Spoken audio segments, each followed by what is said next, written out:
Selamat pagi. Ketemu lagi kita. Apa pengajaran yang terpenting kemarin? Ada yang bisa utarakan? Pengajaran yang paling penting yang Anda simak kemarin. Tolong buka kitab saudara. Yohanes pasal 18 ayat 37. Itu yang terpenting. Buka kitab saudara, baca kuat-kuat, jangan lihat papan, lihat Alkitabmu sekarang. Yohanes 15 ayat 37. Siapa mau baca? Maka kata Pilatus kepadanya, jadi engkau adalah raja? Jawab Yesus, engkau mengatakan bahwa aku adalah raja. Untuk itulah aku lahir dan untuk itulah aku datang ke dalam dunia ini, supaya aku memberi kesaksian tentang kebenaran. Setiap orang yang berasal dari kebenaran mendengarkan suaraku. Untuk itulah aku datang, untuk itulah aku lahir ke dalam dunia ini, supaya aku bersaksi tentang kebenaran. Semua orang yang berasal dari kebenaran mendengarkan suaraku. Itu menjadi ayat yang super penting. Itu menjadi kunci kehidupan saudara mengikut Yesus. Tanyakan Tuhan Yesus, apa tujuannya engkau menempatkan saya di bumi ini? Apakah untuk hidup seperti orang dunia saja? Atau ada agendamu yang kau percayakan kepada saya? Kalau Anda tidak tanyakan, tidak akan diberitahu. Kenapa? Ada iblis menghambat. Tuhan, orang itu nggak tanya, jadi kau jangan beritahu.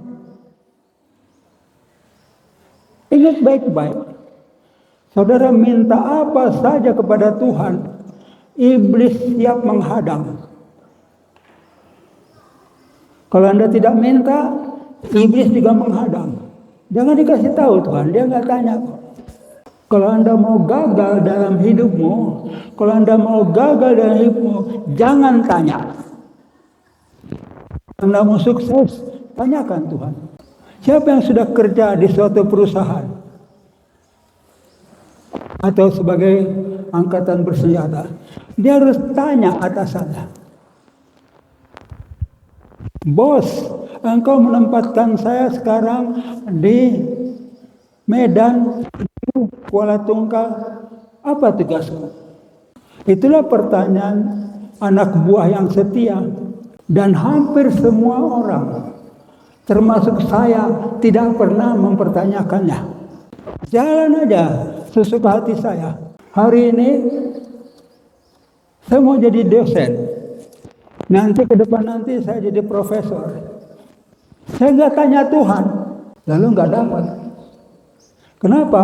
Karena di luar agenda Tuhan. Saya berjalan di luar agenda Tuhan. Kali berikutnya, saya masuk tentara, angkatan darat. Nggak tanya Tuhan. Masuk saja angkatan darat. Jadi perwira. Oh nanti di sana saya bisa jadi jenderal bintang 4. Itu kegagalan hidup saya. Anak-anakku, adik-adikku. Tanya Tuhan. Dan begitu satu orang mulai cerdas, mulai pinter, tidak mau tanya Tuhan, takut. Saya menyelenggarakan satu persekutuan di mana banyak orang-orangnya pintar, sarjana. Saya tantang untuk bertanya, nggak berani.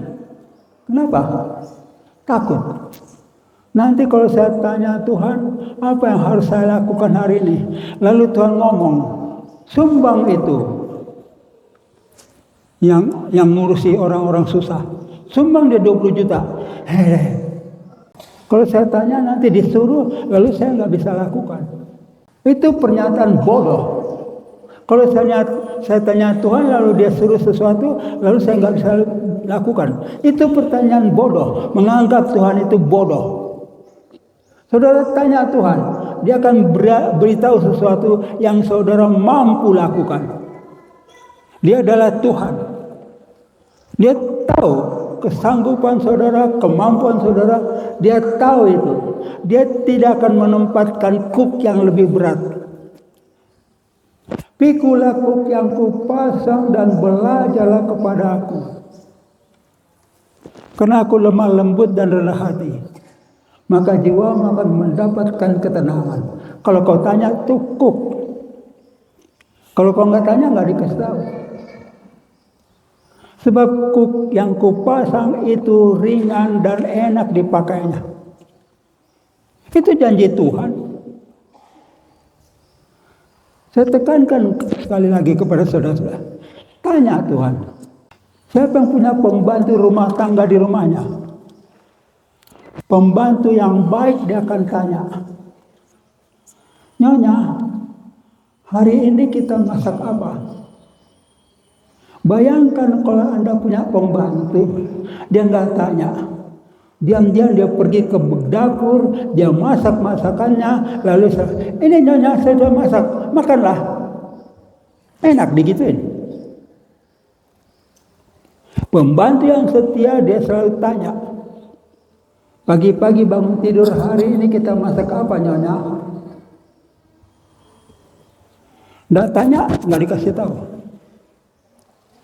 Baru sesudah usia saya, usia pensiun dari TNI, saya ngerti apa peranan saya di bumi ini. Memberitakan Injil Kerajaan Sorga. Tolong beritahu saya kalau ada gereja atau lembaga yang khusus memberitakan Injil Kerajaan Sorga. Gak ada. Gak ada. Tahun 91 saya baru sadar. Saya harus memberitakan Injil Kerajaan Sorga. Itu sesuatu yang gak pernah saya dengar dikhotbahkan di gereja manapun juga. Silakan buka itu Google. Periksa semuanya. Berselancar Anda. Di seluruh dunia itu tidak ada lembaga yang khusus memberitakan Injil Kerajaan Sorga. Kenapa? Untuk itu Kristus datang ke bumi. Seruan yang pertama apa? Bertobatlah sebab kerajaan sorga sudah dekat. Berarti yang dia mau apa? Dia mau tegakkan kerajaan sorga di bumi ini. Ada agenda besar dari Yesus Kristus.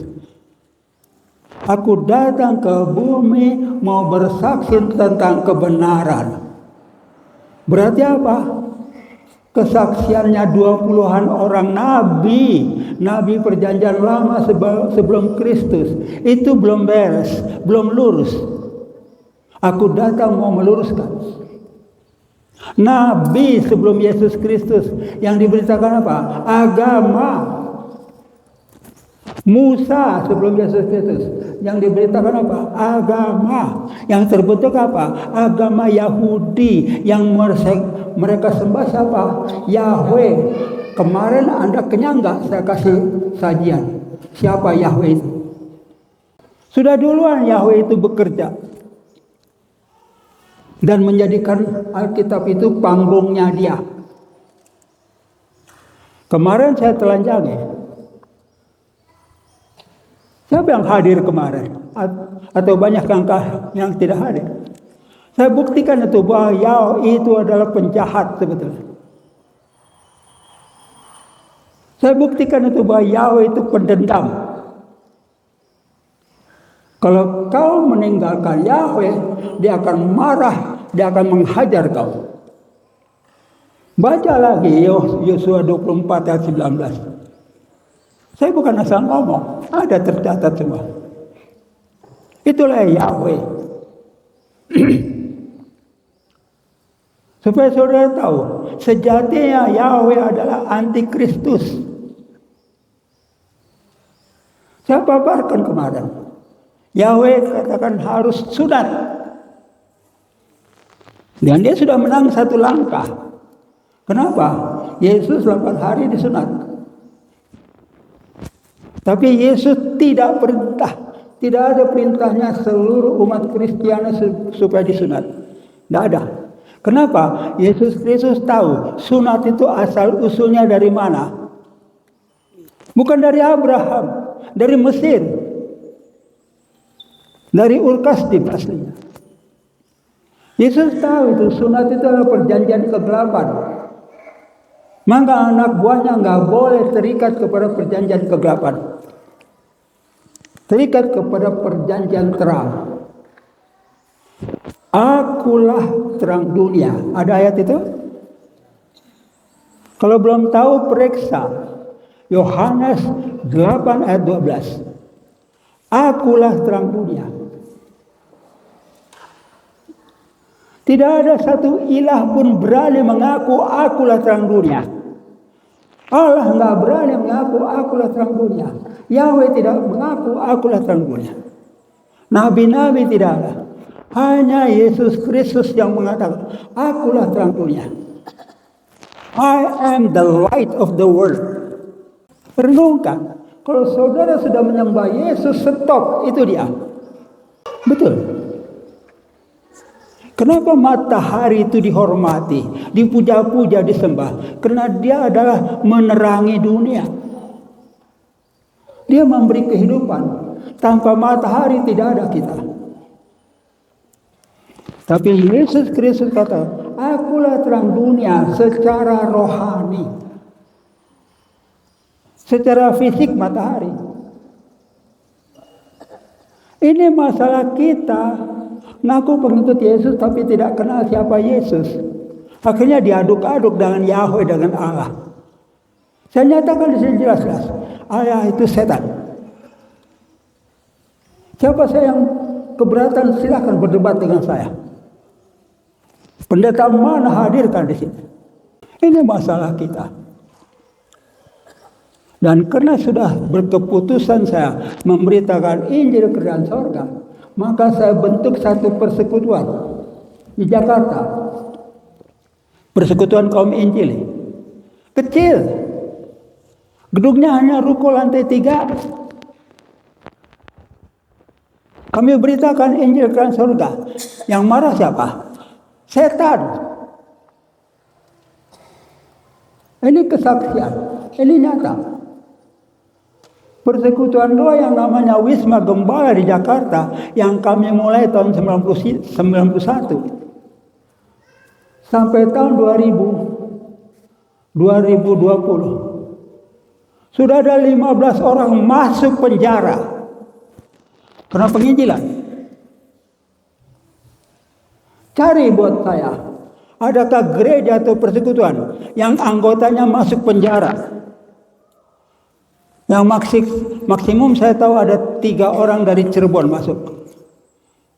Tapi dari persekutuan kami kecil, Wisma Gembala, 15 orang masuk penjara. Yang kena 5 tahun, yang kena 3,5 tahun. Kalau mau saya hadirkan di sini bisa hadir di sini. Saudara Tigor ada di sini. Tolong maju ke depan. Cepat maju, bersaksi dulu kau. Kau kena 5 tahun. Iya Pak. Menginjil di mana? Di Rantau Prapat Pak. Keraskan. Rantau Prapat Pak. Teriak di sini. Rantau Prapat. Saya kena di Rantau Prapat. Berapa tahun? 5 tahun. Kapok? Tidak kapok, malah dari semangat. Kami gak main-main. Dengan Injil Kerajaan Sorga kami gak main-main. Saya 2 kali hampir dibunuh oleh Muslim di Lido. Kenapa? Dituduh kristenisasi. 2 di kelurahan saya diadili. Dua rombongan dari 2 pesantren menghakimi saya. Sendirian. Orang-orang Sunda ada beberapa orang situ. Di Indonesia itu berlaku apa? Penistaan agama. Kena 5 tahun. Ada 1 orang lagi namanya si Rahmat. Ada lagi 1 orang lagi. Ada beberapa. Bang Charles hadir? Hadir nggak di sini? Nggak ada. Siapa lagi ya? Kami memberi dia gelar, bukan estahya, Bu. Alumni. Ada Pak Juliando, Pak. Alumni dari lapas. Ada Pak Juliando. Mana dia? Bang Juliando. Pak Yuliando maju ke sini. Yang datang ke sini sekarang seorang akuntan. Anda mau minta nasihat akuntansi sama beliau. Namanya Julian. Perkenalkan dirimu, kampungmu di mana, di Tanah Karo di mana? Ya, nama saya Juliando. Beberapa tadi saya mengenal, saya dari Lampung. Selesai dari sini tadi saya naik ke gunung ya. Berapa kena? Iya Pak. Berapa lama kena? 9 bulan. 9 bulan. 9 bulan di Hanya karena menempatkan satu traktat. Traktat buku kecil. Bernama berenang, dia berenang. Anda sudah dengar Injil Kerajaan Sorga. Di sini diberitakan.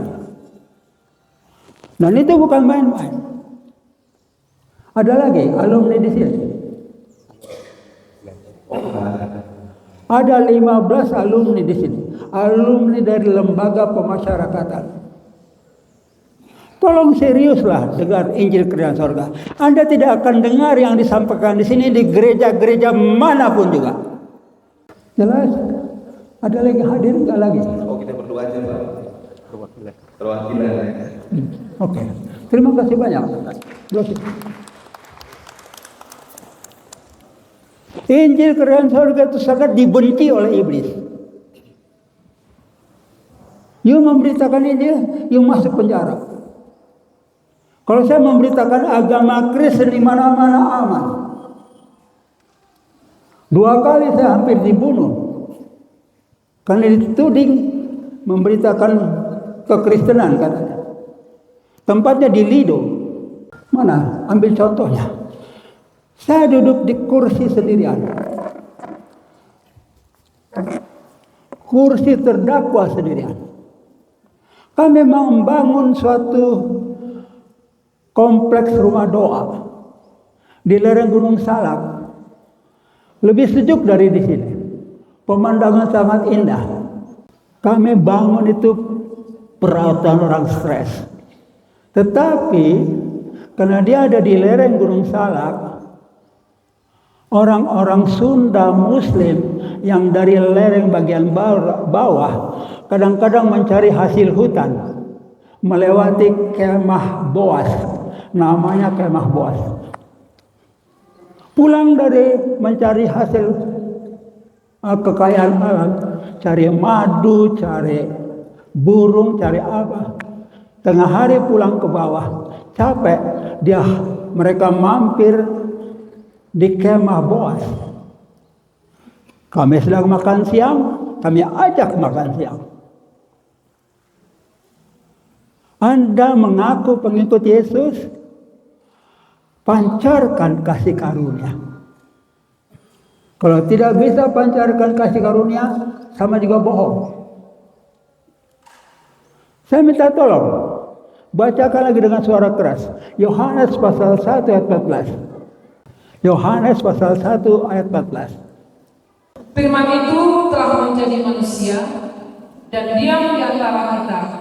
Dan kita telah melihat kemuliaannya, yaitu kemuliaan yang diberikan kepadanya sebagai anak tunggal Bapa, penuh kasih karunia dan kebenaran.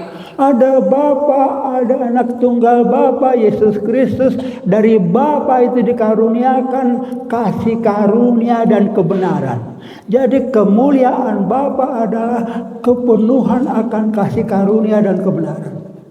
Itu definisi kemuliaan. Bukannya kemuliaan itu definisinya harus pakai jas. Di sini ada gambar Garuda, ada selempang, enggak. Kemuliaan Injil itu kepenuhan akan kasih karunia dan kebenaran. Anda pancarkan kasih karunia, Anda pancarkan kemuliaan, kebenaran, Anda sedang memancarkan kemuliaan Tuhan.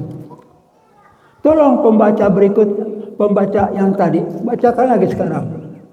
Ada kemuliaan Bapa, definisinya adalah kepenuhan akan kasih karunia dan kebenaran. Dan kemuliaan itu diberikan kepada Kristus dan dari Kristus kepada murid-muridnya. Baca Yohanes 17 ayat 22. Yohanes 17 ayat 22.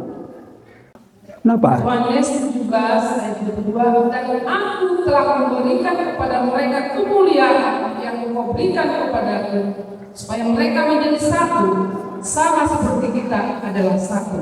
Bapa memberikan kemuliaan kepada Yesus Kristus. Yesus Kristus membagi kemuliaan itu kepada murid-muridnya.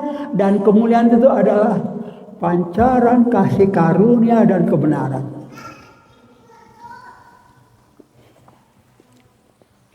Ada sesuatu yang bisa Anda berikan kepada orang susah?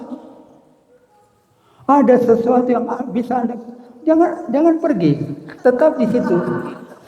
Saya dengar suaranya bagus. Pegang. Siapa namanya? Bu Linda. Saya kenal kau udah lama kok. Oke. Ini ibu ini juga di hutan sana tinggal. Persuburan. Ada sesuatu yang bisa kau berikan kepada orang miskin di sana? Ada enggak? Ada enggak? Entah duitmu di situ 1.000 rupiah, 5.000, ada kan? Berikan, itu kasih karunia. Ada kebenaran bisa kasih kau tahu, bisa kau kasih tahu kepada orang-orang susah itu. Ada kebenaran yang bisa kau berikan. Kehidupan Bapak susah ya. Kita berdoa, kita minta kepada Tuhan Yesus. Karena Tuhan Yesus itu sumber berkat. Itu kebenaran. Setiap orang bisa pancarkan itu. Kalau bilang nggak bisa itu bohong. Kemarin dengar kesaksiannya istri saya, Bu Murni. Udah kan? Dengar semua? Kasih karunia kebenaran, itulah pancaran kemuliaan Tuhan. Sudah dibagikan kepada para muridnya. Pada waktu itu muridnya belum penuh Roh Kudus. Yohanes 17 ayat 22 yang saudara baca ayat tadi, itu Yesus belum disalib. Roh Kudus belum dibagikan, tapi sudah dibagikan kepada para murid. Semua kita mampu memancarkan kasih karunia dan kebenaran. Kalau Anda bilang nggak mampu, bohong kau. 1.000 perak, 5.000 perak, kasih karunia. Bapak mau hidup sejahtera, ikut Yesus Pak, itu kebenaran. Paling-paling dia melotot, so tahu loh. Emang siapa Yesus? Gak tahan dipelototin. Saya orang yang sudah kenyang dipitolotin. Salah ngomong. Duduk saya kembali kepada pengadilan. Duduk di kursi terdakwa. Dituding melakukan kristenisasi. Di situ ada meja. Ada di atas meja itu bukti-bukti kristenisasi katanya. Alkitabnya baru sekali. Ya masih seperti hangatnya pisang goreng. Ada traktat-traktat. Itu bukti-bukti. Baik. Saya tunjukkan saksi-saksi. Ada 5 orang Sunda duduk di belakang sana. Mereka yang kita injili. Saya kasih tahu. Di situ ada saudara-saudara kita dari Sunda yang sudah mengenal tentang Injil. Saya tidak ajak mereka ke gereja, mereka tidak dibaptis, tapi mereka ada Yesus di hatinya. Itulah penginjilan kerjaan surga. Jadi nggak ada hak kalian untuk mendakwa saya. Dan saya sudah siap menantikan. Inilah pengadilan rakyat. Yang namanya bukan pengadilan, tapi pentidak keadilan. Saya dan siap. Baru 2-3 kalimat saya omong, mikrofon dimatikan. Oh, jadi saya nggak bisa bicara lagi. Baiklah. Apa yang mau terjadi, terjadilah Tuhan. Udah. Saya berdiam diri. Tetapi hati saya bersuara kepada setan-setan itu. Saya hanya katakan kepada setan-setan itu, Gak usah ngomong, gak usah teriak. Hei setan-setan jin yang di sini. Aku milik Yesus. Aku milik Yesus. I belong to Jesus. Jadi kau tidak ada hak untuk mencelakakan saya tanpa izin Tuhan. Pengakuan saya milik Yesus adalah top daripada kemajuan rohani saudara. Selalu pertanyaan pertama, kenalan, saya Situmorang. Bapak dari gereja mana? Dia nggak tanya milik siapa. Dia tanya miliknya gereja mana. Saya milik Yesus. Karena saya adalah milik Yesus, maka yang paling berhak atas diri saya adalah Yesus Kristus. Tidak ada haknya jin-jin itu, setan-setan itu untuk mencederai saya. Mereka harus permisi, harus dapat izin dari Kristus. Sudah dimatikan mikrofon, baik saya diam. Waktu saya baru duduk di situ, bayangkan jumlahnya harus hampir sejumlah saudara-saudara sini. Waktu saya duduk di situ, saya sudah lihat di punggungnya mereka sudah ada jendol-jendol. Di lidu, lereng gunung, petani-petani bagiannya. Udah ada parang, udah siap membunuh. Saudara, saya tidak mengalami harus masuk penjara, tapi Tuhan menetapkan harus kau mengalami diadili secara penjahat. Saya diam. Sementara yang di sana sudah sejak saya melangkah masuk ke ruang sidang sudah.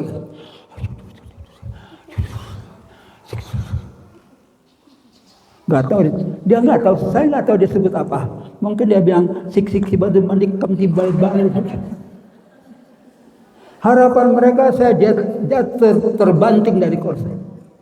Karena pakai kekuatan sihir, jampi-jampi. Saya hanya diam. Saya miliknya Yesus Kristus. Kalian nggak punya hak atas diri saya. Lalu yang nonton di luar dari rombongan mereka kasih komentar dalam bahasa Sunda. Saya terjemahkan saja buat kalian. Kalian udah capek-capek menjampi-jampi mendoakan. Itu dia itu senyum-senyum saja. Tidak ada efeknya. Oh, jelas dong, mana bisa mereka mengganggu saya. Kenapa? Saya miliknya Yesus. Di tengah setan atau jin manapun juga, kalau Anda bisa dan benar pengakuanmu bahwa saya adalah milik Yesus, setan-setan tidak mampu berbuat apa-apa. Jadi jin-jin yang ada di daerah situ dengan setan-setan sudah sadar, ini orang satu sendirian tapi nggak bisa diganggu. Lalu pemecahan masalahnya apa? Ketua pesantren ada duduk di samping sana. Mereka jadi berang, lalu marah, lalu bentak, teriak-teriak. Lo orang Kristen keluar, orang Batak gak ada sini, pergi keluar. Dia perintahkan saya keluar. Nah, saya belum mau keluar, tapi sesudah roh itu bicara kepada saya, keluar kau. Mereka sudah suruh kau keluar. Baik. Saya keluar, dia perintahkan keluar, saya jalan. Di tengah-tengah mereka. Tidak ada yang bisa bergerak. Mereka juga hormat kepada pemimpinnya. Aman. Saya memberitakan Injil kerajaan sorga itu ada risiko. Ada yang kena 1,5 tahun, ada yang kena 5 tahun. Saya kena hampir dibunuh 2 kali di tempat itu. Bukan 1 kali. Kedua kalinya selalu ditutup oleh teriakan ketua pesantren itu. Keluar kau. Jangan ada di sini orang Kristen. Saya jalan dengan nyaman dan aman. Saudara, saya beritahu kepada saudara. Hari-hari ini Yesus menetapkan yang harus ditegakkan di muka bumi ini adalah Injil kerajaan sorga. Bukan agama. Saya tanya saudara yang paling di pojokan dusun, apakah Tuhan Yesus membawa agama ke bumi? Tidak. Apakah Yesus membawa agama ke bumi? Tidak.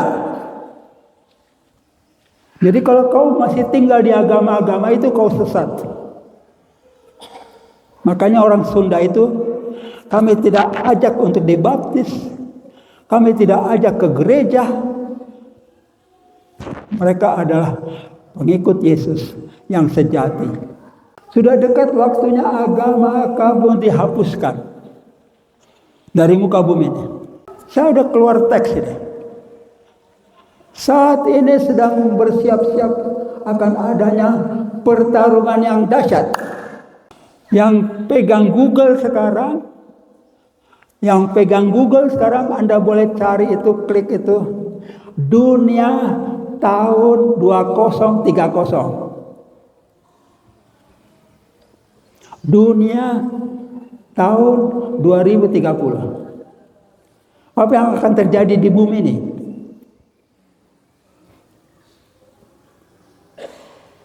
Akan ditegakkan tatanan dunia baru. Seluruh dunia akan direset, diperbaharui. Sudah disiapkan satu agama dunia. Seluruh dunia harus memeluk agama itu. Gabungan dari agama-agama keturunan Abraham. Dari Injil sedikit, dari Quran sedikit, dari segala macam. Diracik, ininya jadi agama dunia. PBB nanti akan tegakkan tahun 2030. Peluk agama ini. Itu 2030. Agendanya, agenda dunia. Yang melakukannya PBB. PBB itu kendaraannya. Organisasi sedunia. Agama itu sudah disahkan diam-diam di Dubai sana. Tinggal lagi ketok palu laksanakan, semua harus ikut agama itu. Gak ada lagi itu Kristen, gak ada lagi agama-agama lain. Hanya ada agama dunia, agama kebersamaan. Itu dari sisi bumi. Dari sisi surga apa? Akan diriset semua iman di muka bumi. Satu iman, kerajaan sorga, beriman Injil.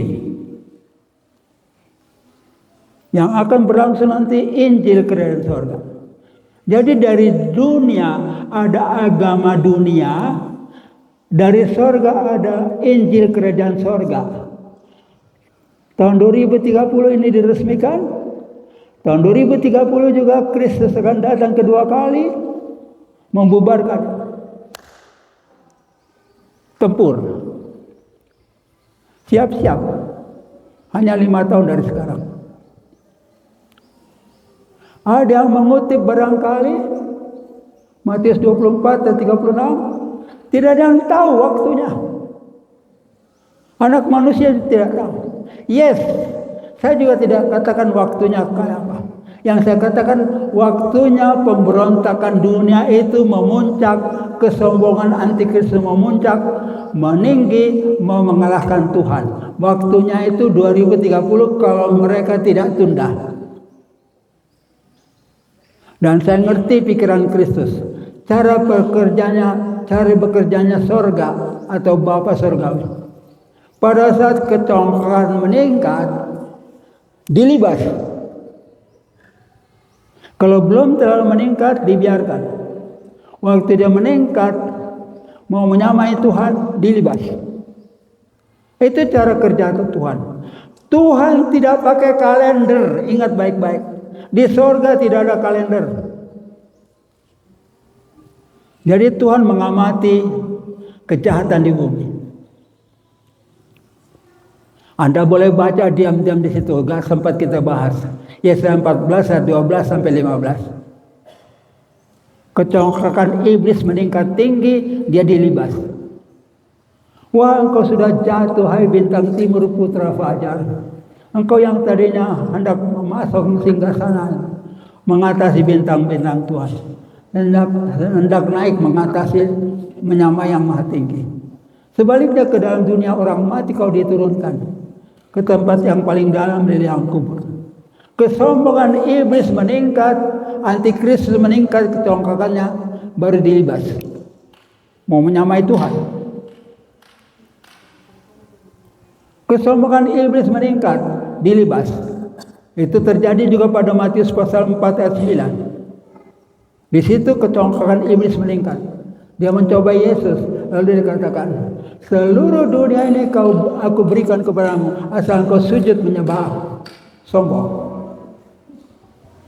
Yesus melibas dia dengan suatu pernyataan, enyah kau iblis. Itu selalu terjadi. Yesaya 14 ayat 12 sampai 15, Wahyu pasal 12 selalu terjadi, Matius pasal 4 ayat 9 selalu terjadi. Juga tahun 2030 selalu terjadi. Waktu kecongkakan manusia sudah meninggi. Agama-agama tidak diakui lagi. Kenapa? Agama Kristen itu anti terhadap LGBT, tidak berperi kemanusiaan. Inilah agama berperi kemanusiaan, agama untuk PBB 2030. Renungkan, saudara akan lihat. Waktunya 5 tahun dari sekarang, kalau mereka tidak tunda. Masih ada kemungkinan ditunda. Karena belum berhasil mereka mempengaruhi dunia ini seturut kehendak mereka. Tapi saudara akan lihat. Itu sebabnya Tuhan masih suruh saya dan istri saya. Ada waktunya saya bicara. Ada waktunya istri saya berbicara. Bapak, udah capek. Saya udah capek. Kalau boleh selesai saja. Janganlah nak. Katanya kepada istriku. Janganlah nak. Siapa lagi? Bisa nggak anda rasakan itu? Menghibah-hibah Roh Kudus bicara. Siapa lagi? Siapa lagi yang mau urusin pemulung-pemulung itu? Siapa lagi yang mengurusi orang-orang susah itu? Memberi mereka nafkah sekedarnya. Memperkenalkan Yesus. Siapa lagi? Kemarin istri saya bersaksi di sini enggak? Betul? Dia urus pemulung-pemulung. Kasih uang 10.000, 50.000. Siapa lagi? Siapa lagi? Kenapa omongannya begitu Roh Kudus? Siapa lagi? Di gereja-gereja tidak lakukan itu. Enggak peduli. Mereka hanya peduli singgasananya. Makanya terjadi. Siapa lagi? Istri saya sudah berusia 76 tahun. Saya sudah 84 tahun. Kepada saya bicaranya roh itu beda. Tahankanlah sebentar lagi nak. Kau masih dibutuhkan di situ. Kalau Anda benar-benar berguna di hadapan Tuhan, Dia akan bersuara bukan memerintah, bukan dengan suara yang galak, tetapi dengan menghibah. Tahankanlah sebentar lagi nak.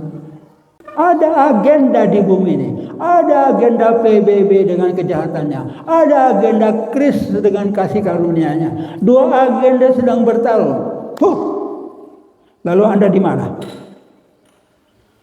Sibuk cari kekayaan. Sibuk cari kemasyhuran. Sibuk mau pikirkan menikah. Mau punya anak. Itulah egoisme. Renungkan. Saya sudah keluar teks saja. Maka penting saudara tanya Tuhan. Tuhan, ada dua agenda sedang bersiap-siap untuk berbenturan dengan jahat. Peranan saya apa Tuhan? Seperti seorang hamba yang dengan rendah hati. Tuhan, Kau mau saya bikin apa hari ini Tuhan?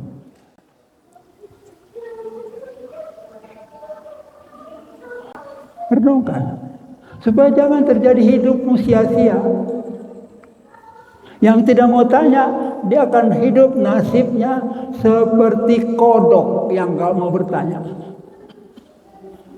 Pernah kenal kodok? Kodok? Gak tahu.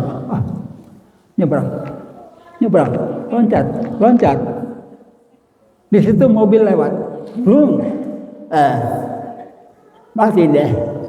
Anda akan meninggal seperti kodok itu meninggal. Dia nggak tahu apa yang melibas dia. Atau seperti gegat nyebrang jalan. Datang mobil. Bayangkan. Akan banyak berjuta-juta manusia meninggal secara itu. Juru baca masih ada. Tolong bacakan itu Matius 24 ayat 28. Matius 24 ayat 28. Mainkan suaranya, saya sedang dengar suara Anda. Di mana ada bangkai, di situ burung nasar berkerumun. Sekali lagi. Di mana ada bangkai, di situ burung nasar berkerumun. Di mana? Di mana apa? Ada bangkai. Ada. Di mana ada bangkai, di situ burung nasar berkerumun. Halo, Yesus itu penasihat ajaib. Di mana ada bangkai, di situ burung nasar berkerumun. Apa maksudnya? Kalau Anda tidak punya hikmat, kalau Anda tidak pernah memikirkan pikiran Kristus, Anda tidak akan ngerti. Tapi karena saya mengerti pikiran Kristus, saya berendam di dalam sabda Yesus selama 40 tahun. Berendam membaca Alkitab. Kalau saya baca Alkitab, saya baca sabda Yesus. Bukan perjanjian lama saya hafalkan. Apa artinya? Lalu saya dibimbing Roh Kudus. Di mana ada bangkai, pakai akal sehat. Pakai akal sehat loh. Kalau ada bangkai ada apa? Kalau ada bangkai, ada tukang urus mayat, ada tukang gali kuburan, ada kuburan, betul nggak? Harus komplit. Tapi sabda Yesus, di mana ada bangkai, di situ burung nasar berkerumun. Kenapa? Tukang urus bangkainya juga udah jadi bangkai. Kuburannya udah gak ada. Contoh soal sudah kita rasakan pada zaman COVID kemarin. Tukang gali kuburan itu bekerja sampai pagi. 24 jam. Yang nanti kematiannya lebih banyak lagi. Tukang kuburnya udah ikut mati. Kematian bermiliar manusia akan terjadi pada tahun-tahun di depan kita. Dan si iblis tidak puas dengan COVID kemarin. Pada waktu COVID kemarin, jumlah korban yang meninggal menurut catatan hanya 16 jutaan. Maksimum 20 juta. Korban yang jatuh tuh masih kalah dibandingkan dengan wabah tahun 1918. Pada wabah itu, flu Spanyol, 50 juta orang meninggal. COVID kemarin hanya 15-16 juta. Setannya gak puas. Bill Gates itu memegang acara depopulasi, pengurangan penduduk bumi. Dia mau kurangi penduduk bumi sampai tinggal 1/3. Dia masih mainkan terus.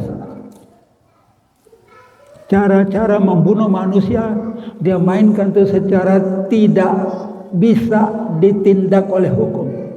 Nama kerennya itu perfect crime, kejahatan sempurna. Itu Bill Gates.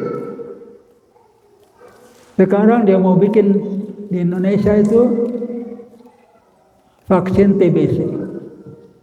Namanya vaksin, tapi sejatinya alat pembunuh. Lalu pejabat Indonesia manggut-manggut aja. Disogok dengan uang $1 miliar atau $2 miliar. Puas. Agenda itu sedang bertarung. Puncaknya 2030. Lalu Anda jadi apa? Anda hanya punya waktu 1 tahun, 2 tahun yang bertanya, Tuhan, Engkau mau saya memegang peranan apa? Yang sudah, saya ingatkan rekan-rekan ya, yang sudah memberi pelayanan pribadi untuk teman-teman yang bermasalah. Anda sudah biasa memberi pelayanan pribadi. Sekarang harus sesuaikan dengan berita Injil. Tidak cukup lagi dengan pengakuan dosa, dibersihkan oleh darah Yesus, undang Roh Kudus, selesai. Tidak cukup. Mulai sekarang Anda memberi pelayanan, tambahkan. Sudah selesai pengampunan, penyucian diri, undang Roh Kudus masuk ke dalam hati, tambahkan. Ini doamu setiap hari. Harus usir setan, rangkul Yesus. Itu bedanya Injil dengan agama. Di tengah-tengah agama Kristen kita tidak pernah diajarkan usir setan. Padahal ada ayatnya. Maka saya dan istri saya sudah biasakan diri pada tahun-tahun ini. Memberi pelayanan pribadi kepada orang, 1 lembar catatan saya percayakan kepada dia. Usir setan, harus. Anda tidak usir setan, Anda akan ditelan oleh setan. Ayatnya ada. Juru baca Efesus 6 ayat 12. Kalau nggak mau baca situ, saya baca. Karena perjuangan kita bukan melawan darah dan daging, melainkan melawan pemerintah-pemerintah, melawan penguasa-penguasa, melawan penghulu-penghulu dunia anggap ini, melawan roh-roh jahat di udara. Perjuangan. Halo, perjuangan. Itu urusan 3 hari kan? Karena perjuangan kita bukan melawan darah dan daging. Urusan seminggu kah? 3 bulan? Urusan berapa? Perjuangan. Urusan berapa hari? Berapa minggu? Berapa bulan? Berapa tahun? Selama lagi hidup. Perjuangan. Kok nggak tahu istilah perjuangan? Siapa yang tahu istilah perjuangan? Ini orang Indonesia atau bukan ini? Urusan perjuangan itu urusan berapa hari? Seumur hidup. Rasul Paulus sudah tepat perjuangan seumur hidup. Setiap hari seumur hidup. Nyamuk aja diusir saban sehari. Apalagi setan. Oh, nggak ada setan di sini. Karena kami suku anak dalam. Emangnya nggak ada setan? Di mana-mana setan. Buktinya terjadi juga kan kejahatan. Itu mutlak. Usir setan setiap hari itu mutlak. Saya sudah menikah dengan istri saya 55 tahun. Sampai hari ini masih tetap pagi-pagi bangun tidur usir setan. Roh-roh najis musnahkan, sihir-sihir iblis singkirkan. Baru aman hidup. Saya memperhatikan itu.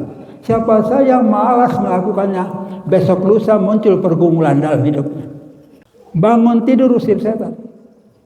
Itu bedanya pemberitaan Injil dengan pemberitaan agama. Agama selesai aja, udah. Kita ada selamat. Sesuai dengan Yohanes 3 ayat 16. Karena begitu besar kasih Allah, pakai Allah lagi. Maka dunia ini sehingga dikaruniakannya anaknya yang tunggal supaya barang siapa percaya tidak binasa melainkan beroleh hidup yang kekal. Pret. Hari ini saya kembalikan tekanan itu. Kembali kepada penyampaian kemarin. Seluruh berita Injil bisa disimpulkan dengan satu kata. Compatible. Compatible. Artinya apa? Selaras dua pihak. Dan bisa bekerja sama secara serasi. Itu bahasa teknis, bahasa informatika. Tadi sudah dibaca. Akulah terang dunia. Pada Matius 5 ayat 14. Kalianlah terang dunia. Mana juru baca tadi? Matius 5 ayat 14. Matius 5 ayat 14. Kamu adalah terang dunia. Kota yang terletak di atas gunung tidak mungkin tersembunyi. Makasih. Aku adalah terang dunia. Kalian adalah terang dunia. Berarti apa? Sama. Kompatibel. Bapa memberikan kepada anak kemuliaan. Apa itu kemuliaan? Kepenuhan akan kasih karunia dan kebenaran. Anak memberikannya kepada para murid. Kemuliaan juga diberikan. Kompatibel. Tidak kompatibel, gak boleh masuk ke rumah Bapak. Jelas sekali urusan kompatibel. Ada orang ketok pintu rumah saya. Ketok. Saya buka sedikit. Saya lihat orangnya. Pakaiannya lusuh, mukanya lesu. Di sini ada kartu nonjol. Di sini pegang botol minuman. Lalu dia isap. Hembus-hembus. Hembusan nafasnya itu wangi sekali. Mungkin kalian nggak tahu, yang wangi itu ganja.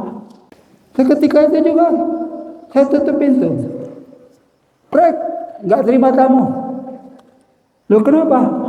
Tidak kompatibel. Anda tidak akan mau bergaul tentu dengan orang yang hisap ganja. Ada kartu judi, minum-minum. Seluruh hidupmu ditentukan oleh kompatibel atau tidaknya. Yesus katakan, akulah terang dunia. Lalu dia katakan, kalianlah terang dunia. Berarti apa? Terang dengan terang kompatibel. Kemuliaan diberikan dari Bapa kepada anak Tuhan. Dari anak Tuhan kepada para muridnya. Kemuliaan dengan kemuliaan kompatibel. Baca lagi Ibu. Matius 13 ayat 41-42. Lihat lagi, kompatibel lagi.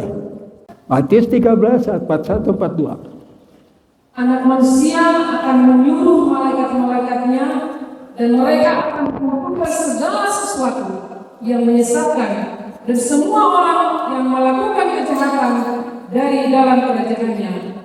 Semuanya akan dicampakkan ke dalam dapur api. Di sana akan terdapat ratapan dan kekakan diri. Yang menyesatkan segala macam kesesatan keluar masuk lautan api. Tidak kompatibel dengan kerajaan sorga. Jadi jangan Anda terlalu puas-puas dengan ajaran doktrin-doktrin itu. Saya sudah selamat. Karena sudah undang Yesus masuk ke dalam hati. Kelakuanmu kompatibel atau enggak dengan kelakuannya anak manusia, yaitu Yesus Kristus. Sebab kelakuan anak manusia dengan kelakuan Bapa Surgawi itu kompatibel. Seluruh pemberitaan Injil saya singkatkan supaya Anda ingat selama-lamanya. Kompatibel. Selaras. Senyawa. Bisa kerjasama secara serasi. Tidak kompatibel, keluar. Susah kalau pakai teologi A, B, C, semuanya boleh. Teologi kemakmuran, semuanya boleh. Apalagi yang namanya hyper grace. Wah, kita sudah diampuni. Tinggal masuk surganya aja. Pala lo masuk surga. Lihatlah bedanya ajaran teologi yang ngawur dengan ajaran Injil. Ajaran Injil satu saja, satu kata, kompatibel. Ajaran Injil satu kata, apa kata itu? Kompatibel. Ucapkan, jangan takut-takut. Kalau Anda masih takut-takut berarti belum kompatibel. Harus apa? Kompatibel. Lawannya incompatible. Gak berani sebutkan kompatibel. Kalau udah berani, pastikan. Nah, disitulah permainannya. Adab koreksi. Adab atau karakter. Karakter saudara, karakter saya harus kompatibel dengan karakter Kristus. Kemuliaan saya dengan kemuliaan Kristus harus kompatibel. Kalau enggak akan susah. Komputer saya sampai dingin. Sorry Bu, nggak diurus. Compatibility adalah untuk menilai saudara dan saya. Jadi kompatibel dalam tingkah laku itu yang sangat penting. Saudara yang pegang Alkitab boleh buka itu Matius pasal 5. Kita akan baca dari situ. Oke. Kemarin kita sudah sampai kepada kitab suci bisa dibajak. Yang hari ini bagian yang kedua.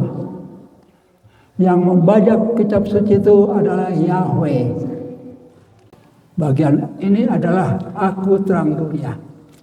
Akulah terang dunia, kata Kristus. Lalu dia katakan lagi, kalianlah terang dunia.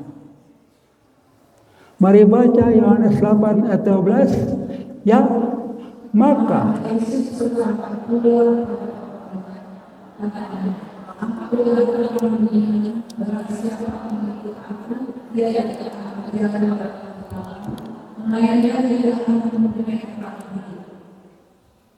siapapun yang berjalan dalam kegelapan, dia akan mengalami kesulitan-kesulitan.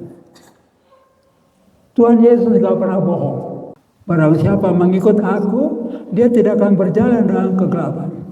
Kalau Anda berjalan dalam kegelapan, kacau perjalanan. Saya belum pernah ke tempat suku anak dalam. Tapi saya pernah jalan di hutan di Sulawesi. Hutannya lebat, gelap. Tidak ada sinar matahari jatuh sampai ke tanah. Semua tertahan oleh daun-daunan. Kenapa harus jalan ke situ?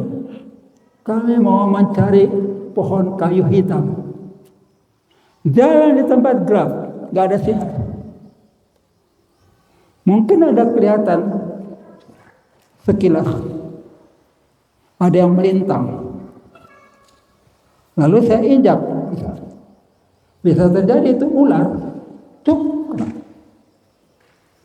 kacau. Jalan di tempat gelap itu kacau. Jalan lagi, terasa ada yang empuk, lembek di kaki saya. Injak, harimau. Cuman karena saya jalan di Sulawesi, tidak ada harimau. Jadi jalan di tempat gelap itu sengsara rasanya. Gak tahu arah. Kalau penunjuk jalannya meninggalkan saya di situ, habis saya. Sebab itu di tengah hutan yang gelap. Benar-benar gak ada sinar matahari jatuh ke tanah. Semua terhambat oleh pohon, oleh daun-daun. Jadi Yesus mengatakan itu tidak main-main. Secara rohani akulah terang dunia. Maka tanpa terang dunia kau akan berjalan dengan kegelapan. Kau akan berbuat sesuatu penuh kesalahan-kesalahan. Serba kacau perjalanan hidupmu. Lalu sesudah Yesus katakan akulah terang dunia, Matius 5:14, silakan baca. Ya. Kalian adalah terang dunia. Lagi pula, orang tidak punya lalu meletakkannya di bawah. Melainkan dia sama-sama ingin sehingga menerangi semua orang di dalam itu. Jadi dia adalah negara-negara bersama dengan keperluan supaya mereka melihat perbuatan yang baik dan memuliakan Bapa yang di surga. kalianlah terang dunia. Maaf, Alkitab kita salah terjemahan dengan mengatakan kamulah terang dunia. Dalam bahasa Inggris itu you, tetapi bahasa Indonesianya bisa kamu, bisa kalian. Dalam ayat ini Yesus bicara kepada murid-muridnya, maka saya pakai istilah kalian, bukan kamu. Saudara pengikut Yesus, saudara juga terang dunia. Kompatibel. Tidak kompatibel, ditinggal. Ditinggal di dalam kegelapan. Terang dunia, kalian harus tampil, jangan sembunyi-sembunyi. Terang dunia, pancarkan terangmu kepada masyarakat sekitar. Harus bercahaya terang, supaya menerangi perbuatan baikmu, lalu memuliakan Bapa di surga. Saudara berbuat baik, kasih karunia. Berbuat baik. Harus diterangkan juga, supaya mereka tahu kenapa saudara berbuat baik. Kalau tidak diterangkan, mereka nggak ngerti. Itulah kehidupan kaum Injili, umat yang percaya kepada Injil. Kompatibel. Dalam Matius sudah jelas ada kompatibel. Yohanes 15 ayat 9 juga bicara tentang compatibility. Mari baca Yohanes 15 ayat 9 di sana. Seperti Bapa mengasihi aku, demikian juga aku telah mengasihi kamu. Tinggallah di dalam kasihku itu. Jikalau kamu menuruti perintahku, kamu akan kekal di dalam kasihmu, seperti aku menuruti perintah Bapakku dan tinggal di dalam kasihnya. Bapa, anak, murid-murid, semua serba kompatibel. Tidak kompatibel, keluar. Berarti nggak bisa ikut Bapa. Akulah terang dunia, kalian adalah terang dunia. Itulah namanya kompatibel, cocok, sesuai satu dengan yang lain, sepadan satu yang lain, dapat bekerja sama secara serasi. Itulah kompatibel. Maka tindakan dalam kehidupan kamu harus kalian atur secara kompatibel. Karena dengan demikianlah kamu menjadi anak-anak Bapamu yang di sorga. Itu ditutup dengan ayat itu. Karena dengan demikianlah kamu menjadi anak-anak Bapamu yang di sorga, yang menerbitkan matahari bagi orang yang jahat dan orang yang baik, dan menurunkan hujan bagi orang yang benar dan orang yang tidak benar. Kompatibel. Tidak kompatibel, ditinggal. Sekarang kita lihat di dalam compatibility itu, maka adabnya juga jelas. Adabnya, karakternya, sifat-sifatnya harus sama. Ada beberapa banyak pasal di mana Injil bercerita tentang adab para penganut Injil. Satu pasal yang penting adalah Matius pasal 5. Ada lagi yang lain-lain yang menggambarkan sifat-sifat Bapa, yang sekaligus juga sifat-sifat anak, dan sekaligus juga harus sifat-sifat saudara.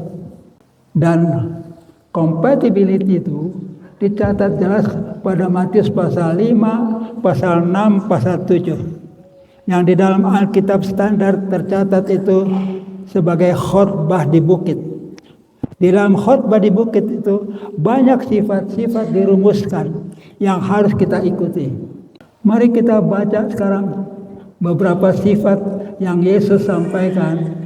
Mari baca Matius 5 ayat 2. Matius 5 ayat 2 ya. Maka Yesus pun mulai berbicara berbahagialah orang yang misi mereka dari Bapa, karena mereka lah yang kedua yang berada di surga. Berbahagialah orang yang berkatu, karena mereka lah akan hidup. Terima kasih. Satu ayat dulu kita lihat. Di sini ada salah terjemahan. Maka di dalam kitab Matius yang barangkali sudah dibagikan kepada saudara, bukan berbahagia itu. Keberkatan. Kenapa? Berbahagia itu orang bisa berbahagia sendiri-sendiri secara tidak kompatibel. Banyak orang sekarang berbahagia dari kesenangannya sendiri. Dia piknik, dia kuliner, dia pergi ke night club suka-suka hatinya. Itu berbahagia. Walaupun semu. Jadi kalimat yang tepat ini dalam bahasa Inggris Anda bisa periksa itu. Blessed are they who are poor. Keberkatanlah mereka yang miskin di hadapan Bapa. Karena mereka yang punya kerjaan surga. Miskin di hadapan Bapa harus satu kata. Bukan yang berbahagia mereka yang miskin lalu di hadapan Bapa minta supaya diperkaya. Lagi ada satu pelajaran lagi. Kemarin saya sudah singgung. Ada waktunya kita membaca, mengerti sabda Yesus itu dengan membaca mundur. Dari sini ke sini, bukan. Sesudah dari sini baca ke sini. Ini pun harus begitu. Matius 5:3, keberkatanlah orang yang miskin di hadapan Bapa. Mereka yang punya kerajaan surga. Kalau mau baca terbalik lebih gampang dimengerti. Mereka yang warga kerajaan surga pasti miskin di hadapan Tuhan. Karena saya sebagai warga kerajaan surga, segala sesuatu adalah milik Bapa. Ini milik Tuhan, sebuah milik Tuhan. Milik saya gak ada. Rumah numpang tinggal di rumah Tuhan. Jadi kita baca dari kanan ke kiri baru ngerti. Mereka yang punya kerajaan surga akan tampil miskin di hadapan Tuhan karena segala sesuatu miliknya Tuhan. Di dalam setiap kerajaan segala sesuatu adalah milik kerajaan. Jadi periksalah apakah Anda hidup sebagai orang yang kaya raya? Tidak kompatibel. Ayat 4, mari kita baca sama-sama. Diberkatilah orang yang berkabung. Perkataan berkabung itu tidak sama dengan yang dituliskan pada standar Injil itu. Berbahagia orang yang berduka cita. Bukan. Berduka cita dan berkabung itu beda. Saya berkabung karena melihat orang-orang akan binasa. Kalau saya berduka cita mungkin karena saudara saya ada yang meninggal dunia. Bukan itu yang Tuhan maksud. Diberkati orang yang berkabung karena melihat orang lain yang susah. Mereka akan dihibur.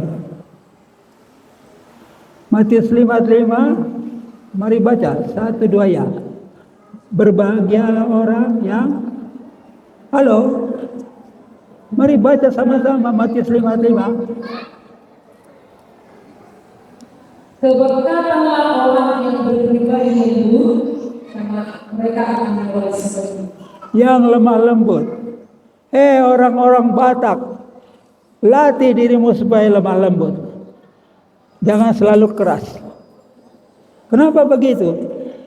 Saban ketemu Horas. Jadi hatinya jadi keras.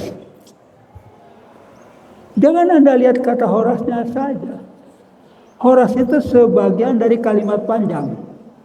Horas terdima dingin, pir terdima tubuh. Pir keras. Makanya orang Batak hatinya keras-keras. Karena Saban Sari ngomongnya Horas. Saya udah berpuluh tahun gak mau sebut kata Horas. Nah, selamat ya. Kalau selamat betul. Hati-hati dengan ucapan-ucapanmu. Yang lemah lembut akan 15 menit lagi. 15 menit. Oh, masih banyak. Jadi kalau Anda baca pelan-pelan seluruh pasal 5 ada dari kitab Matius itu mengajarkan tentang adab yang baik, yang benar, karakter yang baik. Saya melakukannya berpuluh kali. Kenapa? Harus membereskan karakter sendiri. Kenapa membereskan karakter sendiri? Iya. Bukannya kita jadi bayi lagi. Tolong Tuhan beresin karakter saya. Kalau karakter saya tidak baik-baik, lalu Tuhan disalahkan. Tuhan gak mau perbaiki karakter saya sudah serah. Tidak, kau perbaiki karaktermu. Karena kepadamu sudah diberi kuasa. Tetapi semua orang yang menerimanya diberinya kuasa supaya menjadi anak-anak Tuhan. Pakai kuasa itu, ubah dirimu, baru jadi anak Tuhan. Ayat 13-15 penuh dengan perubahan-perubahan itu. Saudara sudah terima kitab Matius, baca di situ dengan versi yang bagus. Ada masalah besar di dalam ayat 17. Mari baca ayat 17. Ya.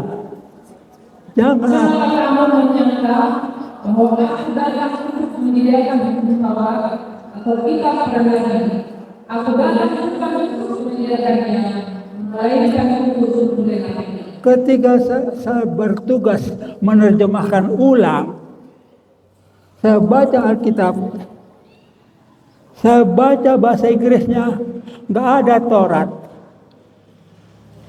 hanya hukum. Jangan kamu menyangka bahwa aku datang dari sorga untuk meniadakan hukum, nggak ada Taurat. Bahasa Inggris saya periksa, nggak ada Taurat. Bahasa Batak saya periksa, nggak ada Taurat. Jadi ini ngawurnya terjemahan Alkitab bahasa Indonesia, nggak ada Taurat. Yang Yesus omongkan adalah hukum, bukan hukum Taurat. Hukum Taurat itu miliknya Musa dan Yahweh. Dan Yesus itu datang dari sorga. Maka kerjanya dia membandingkan hukum yang dari sorga dengan hukum yang dipraktekkan oleh orang Yahudi. Jelas. Dia datang dari sorga. Saya datang dari Jakarta. Saya mau lihat bagaimana prakteknya di Medan ini. Dia datang dari sorga. Dia mau lihat bagaimana praktek hukum di bumi ini. Lalu penterjemah di masa lalu otomatis saja nambahkan Taurat. Di dalam Alkitab LAI itu ada Taurat. Di dalam bahasa Batak nggak ada Taurat. Dalam bahasa Inggris nggak ada Taurat. Ditambahin oleh penterjemah. Kenapa? Karena mereka tidak menerapkan pikiran Kristus. Kristus adalah sosok yang datang dari sorga, berarti waktu dia katakan hukum, dia sedang bicara tentang hukum di sorga, bukan hukum Musa. Tapi orang serta-merta saja menganggap Tuhan Yesus sedang membandingkan hukum Musa. Salah. Jadi di sepanjang pasal 5 ini, Tuhan Yesus membandingkan hukum yang dari sorga, yang dia kenal, dari mana dia berasal. Dia sedang bandingkan dengan hukum yang berlaku di tengah-tengah bangsa Yahudi. Sorga versus bangsa Yahudi. Bukan hukum Taurat. Mari kita lanjutkan. Maka Anda akan membaca kitab Matius itu. Di bagian-bagian ini ada banyak komentar saya cantumkan. Ada banyak footnote. Semua ngerti footnote? Catatan kaki. Di sepanjang kitab Matius yang Anda pegang itu ada bangsa 200 catatan kaki. Karena begitu kacaunya penerjemahan itu. Ya, waktu yang sisa saya mau kembalikan kepada saudara. Kalau ada yang mau ditanyakan, tanyakan sekarang. Karena tinggal sedikit lagi waktu. Dan perbandingan yang dilakukan oleh Yesus selalu yang ada kata tetapi aku. Tetapi aku berkata kepadamu berdasarkan hukum, bukan hukum Taurat. Ada tetapi aku beberapa kali. Tetapi aku berkata kepadamu setiap orang yang memandang perempuan serta menginginkannya sudah berzina dengan dia di dalam hatinya. Ini kamu telah mendengar firman di tengah-tengah bangsa Yahudi, jangan berzina. Tapi hukum di sorga sana berkata, yang memandang perempuan dan menginginkannya sudah berzina di dalam hatinya. Jadi bacalah pelan-pelan pada kitab Matius yang Anda sudah pegang itu pada pasal 6.